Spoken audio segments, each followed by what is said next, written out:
Sure. Ambassador Sajjanhar, one of the key concerns, of course, has been the stability and the peace in the Indo-Pacific region. And that's why, and that's how India's role becomes very crucial so as to, help the G7 and itself, the Southeast Asian region, counter China's expansionist policy. How do you see that moving forward? Thank you very much, Shreya. And you are very right. I think Indo-Pacific has really emerged as one of the central, one of the pivots, if I could put it, in terms of the evolving geopolitical security and economic architecture. And in that sense, it is important. And we have seen that over the last several years, China is becoming very aggressive, very assertive. And there is no other country in the region which can collaborate, which can work towards pushing back against Chinese ambitions. We have done it, on our own borders, national borders, the line of actual control in 2020, when China decided to accumulate about 50,000 troops and heavy armor and equipment on our borders, whether it was in Doklam in 2017, etc. So I think the Chinese challenge has been taken up in right earnest by India, and India is focusing very much, not only in terms of development of infrastructure on our borders, but also in terms of taking our economy forward. Today, we are the fifth largest economy after having been the 10th largest about 10 years ago. Very soon, we are going to become the third largest economy and then also a $5 trillion economy. In addition to all this, Shreya, we are engaging our partners, in the role of Vishwa Bandhu or a Vishwa Mitra, working together with all partners and all the G7 countries with whom Prime Minister Modi will be interacting, meeting. I think we have very good relations, very positive relations. Yeah. Prime Minister Modi's presence in Italy will help us to take the relationship forward. We have seen that as far as the United States is concerned, it's emerged as the most consequential partner for India today.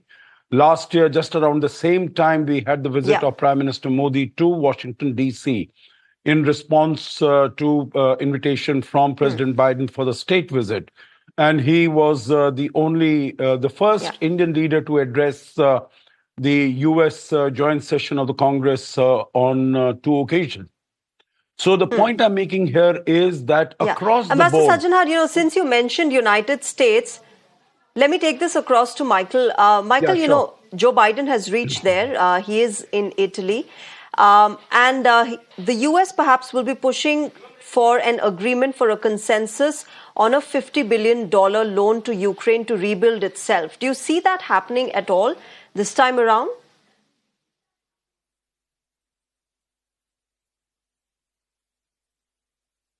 Sorry about that.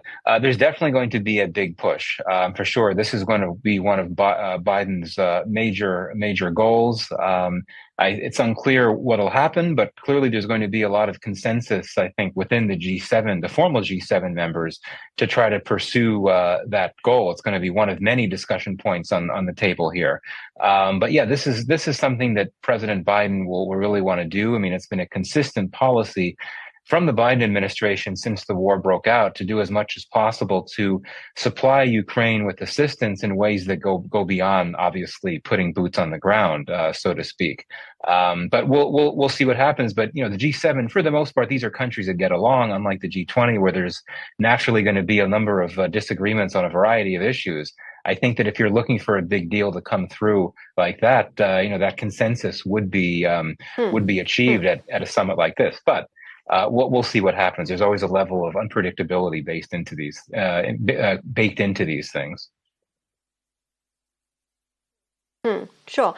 Ambassador Sajjanhar, I don't know if both of you have been following the memes on social media. There's a lot of memes about the hashtag melody, and the Prime Minister of Italy herself had contributed to that, with that selfie with Prime Minister Modi.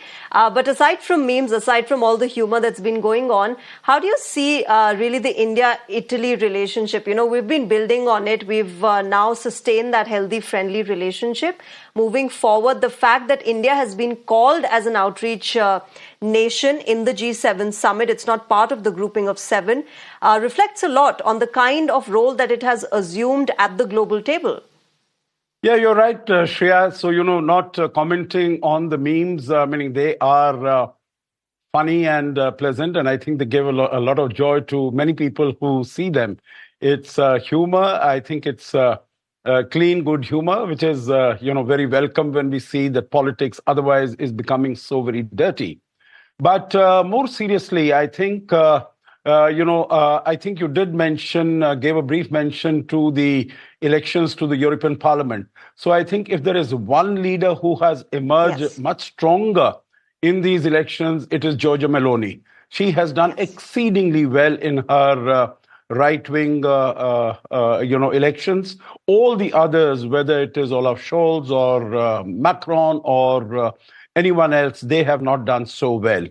And Italy-India relations have been growing. They are robust, they are vibrant, they are dynamic. I think when we had the visit, the state visit of Prime Minister Giorgia Meloni to India last year in March, I think, that was, we upgraded our partnership to strategic partnership. And then she was also in India for the G20 summit. And I think it is particularly significant that the first visit of the Prime Minister after being sworn in as consecutively the third term Prime Minister, it is to Italy. I think it also needs to be recognized. You said very correctly, Shreya, that India is not a member of the G7, but India, at least under Prime Minister Modi, seems to have become a permanent invitee to all the G7 summits, starting from the summit in Biarritz in France in 2019. I think each and every summit has been attended by Prime Minister Modi, which really sends out a very clear and a very strong message that none of the main challenges that afflict the global community today, whether it is climate change, it is health, it is pandemics, it is terrorism, or any of the problems on global economy, none of the problems can be resolved without the presence of India. And India is has emerged as a voice of the global South. So I think there are all these aspects which Prime Minister Modi will take forward.